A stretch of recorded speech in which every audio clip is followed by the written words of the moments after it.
What is about to pull out the bag? I can't believe it. So, Nottingham, 160 years old this week. I love how much space there isn't. Like, this is usually like gargantuan space there, but it's all there and bang, you're on stage. Here, it is green. Did have to get a bus replacement, but it wasn't too strenuous. So having just come from Birmingham, from there you go northeast and you arrive in Nottingham. It's still a part of the Midlands. And there's the gateway to the Midlands, the salt and pepper pots.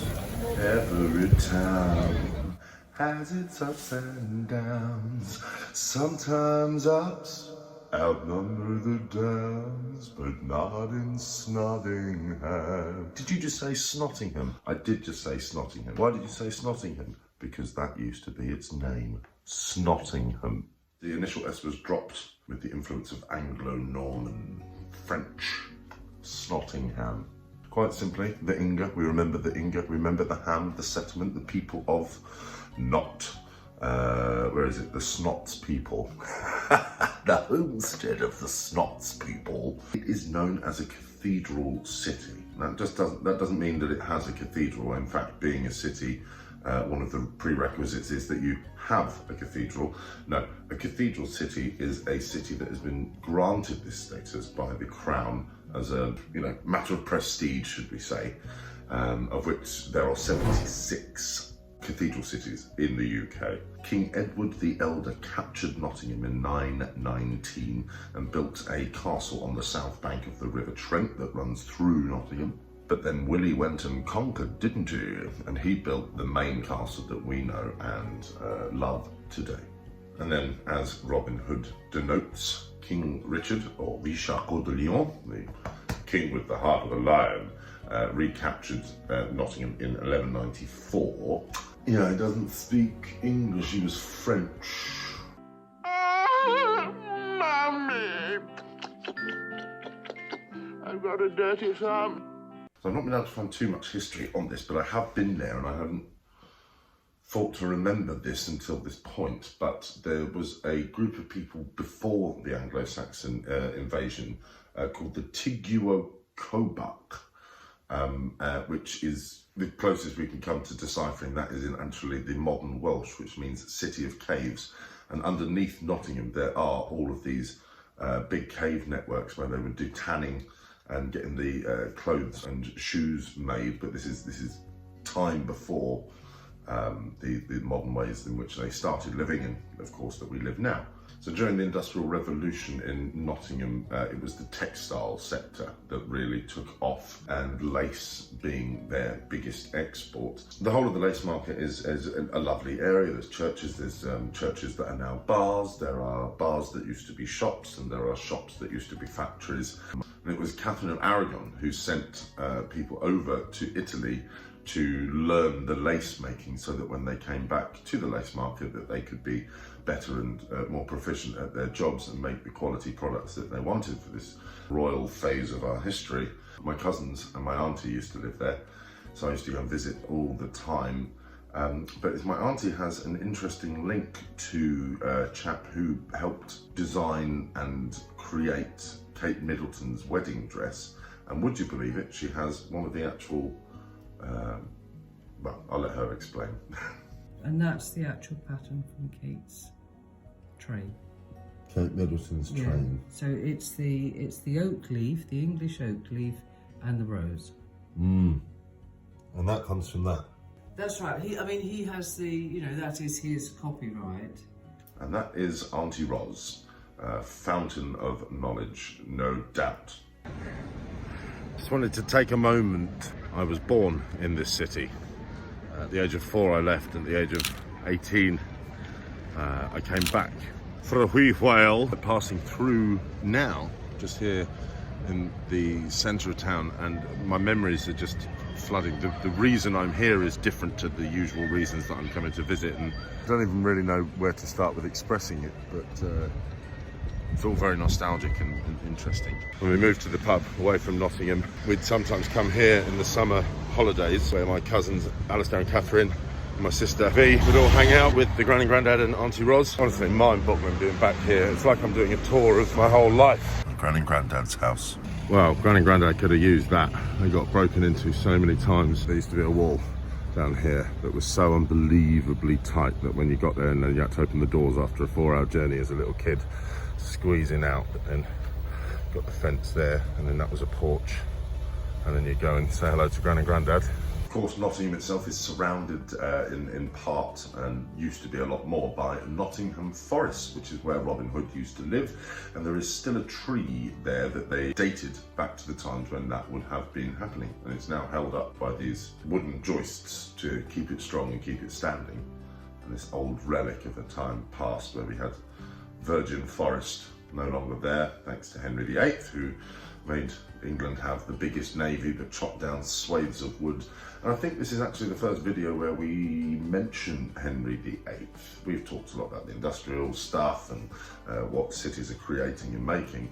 But this area of England is very important for when it comes to the reformation of the churches, the rewriting of the Bible from Latin into English so that he could get a divorce as he wanted from Anne Boleyn.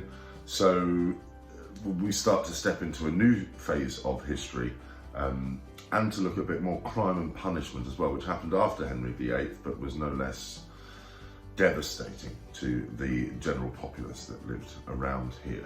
Now, there's a bit of history I want to talk about specifically. But it's an area that was the law courts, and you had the judge presiding over everyone. Show him to the dock! Thousands of people would come and watch the people being executed. But there was also executions taking place on the steps of where today the museum lies. There would have been hundreds, maybe even thousands of cases that went through these law courts. But one case I'd like to talk about, just because it links in quite nicely, is the case of Daniel Diggle.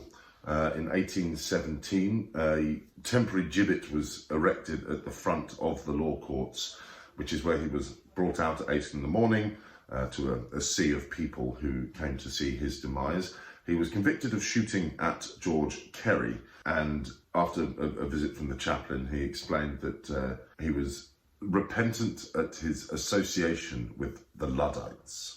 Now, the Luddites are an interesting part of history, and one that I think, conceptually at least, still remains to this day. There was a chap called Ned Ludd who was a legendary weaver, and, you know, it was an artisan, it was a skill, and of course Nottingham is making all of this lace. But these new frameworks came in that were able to expedite the process. You didn't need as many people, you didn't need as many workers, so obviously all of these people in this trade making this lace were suddenly out of work, and so they would start riots. There's the famous brick that went through the window with the paper around it, and it's turned into a term that's used today for somebody who's against technological progression. Progress is progress, and people must make money, and capitalism's a thing. So therefore we live in this world, and the Luddites didn't win. So yeah, some things never change, hey? But the Luddite movement itself started in a place called Arnold in Nottingham, and Arnold is where I lived for 2 years of my life when I was just a wee nipper. So it's this strange historical tour, once again mapping the path of my life. And Nottingham has an interesting element to it too, that we look over to our Antipodean friends in Australia, and the population there largely fueled by the British, because we would send the criminals over there if they had committed too much crime, repeated offences. Off to the colonies they would go. I'm too tall for this. Like a warren. That'll be the way. It just gives you a bit of a glimpse into what the human mind can come up with in terms of hurting people and causing as much discomfort and pain as you possibly can, because they did something that probably didn't match up, you know, the cause and effect of the crime and the punishment. Ibuprofen was discovered in Nottingham. Who knew? This stage door pursuit has been a long time coming. The Theatre Royal Nottingham is the first theatre I ever went to. My gran took me to see a murder mystery with a rep company. Multitudes of times I was there in my trousers and a little suit jacket and a bow tie. Easy, bro. Just talking about the first time I ever went to the theatre. Ooh. Here. Was it here? It was here. No way. Yeah, my gran took This theatre? This theatre, this stage. And it's my first trip to the stage door, of which I've known about for years. Well, I won't get lost on the way to the stage door today. I'm lost, so I will follow you. I think it's here. Follow you. Richard Lock, there he Wavy is. line.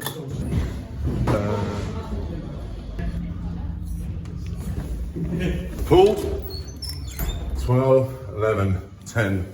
Nerf! Purple. Oh. Here I am, looking out over Nottingham from a new position I've never seen it from before. My cousin on his 18th birthday threw up just there. I dragged him out of the way of a tram that was coming to take him out.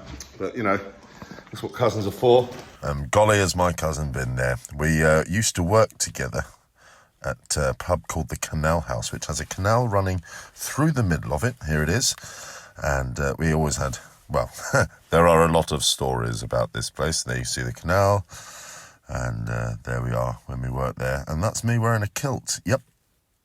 And it's sad to see now that all of these buildings that were once lively and full of life are now derelict, dead and done. Lots of pigeons on a lovely warm roof there. I wonder why that's so warm. I wonder what's happening inside that loft. What's that? The worst thing possible. So is this a freezer? It's a hot box. It's hot box, so it's antithesis of a freezer. Yes. And this is a cowboy hat In progress. in progress to be curved like a Stetson or some Yeah, because it was very flat. Millery in action. Mid-show Millery. Mid-show Millery, love it. There's a painting. Let me just tell you about this painting. It shows St Andrew's Church where my parents were married, so I have a part of interest in that. But the angle that we are from, as it looks through the trees, there's something there today that wasn't there then. So that's 1894. We've lived through 1994 and now we're in the 2000s. So it isn't that far, 150 years ago. And the graveyard isn't there. St Andrew's Church. It's all pertinent. Dad's come over to see the show. Would have been Mum's birthday yesterday. We had a nice meal with family and friends. And she'd be pleased that everybody's here and remembering her on her birthday. This is Alan. Hello. And where did we meet? Thailand or Cambodia. Cambodia. Cambodia. How many years ago? 18 years ago. 18 years ago. Where do you live? Just Dart Road. Dart Road in Nottingham. And here we are in Cambodia at Angkor Wat. Big old group of us. It's a very, very beautiful place. They filmed Tomb Raider there. And it was a very spiritual and wistful time in my life. And I enjoyed it a lot. And we had a good time. There's Adrian, Rob, Alan and Alex. And this is Misha, my Canadian friend, who decided to climb a palm tree and get a massive 2-inch thorn in his foot. And after a night of happy herb, pizza and garlic bread, we decided to commence with surgery. He's all right. He survived. Lovely man. If you're liking these videos, please consider liking and subscribing. It helps me to continue, basically, and to know that you're enjoying everything that is going on. Random blast from the past here. This is Steve. He's come to get some signings, but what he's about to pull out the bag, I can't really... I can't believe this is... what? How many years ago was it? 20, I don't know. 15, 20 years ago, I was in a show called Susie Called the Musical with Cheryl Baker. And we were, there it is. I never even saw this. There we go. Yeah. There we go. Cheers, Well, mate. nice to meet you, Steve.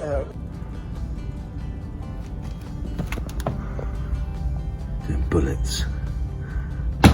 So here I am, about to do some rehearsals for old Wild Bill Hickok. I'm only in a bit of a costume, but these boots, I think, sell it.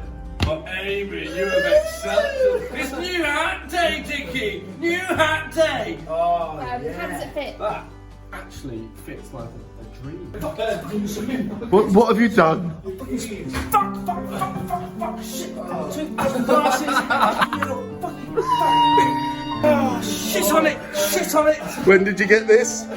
10 minutes ago. You're standing in it. Yeah, I fucking know!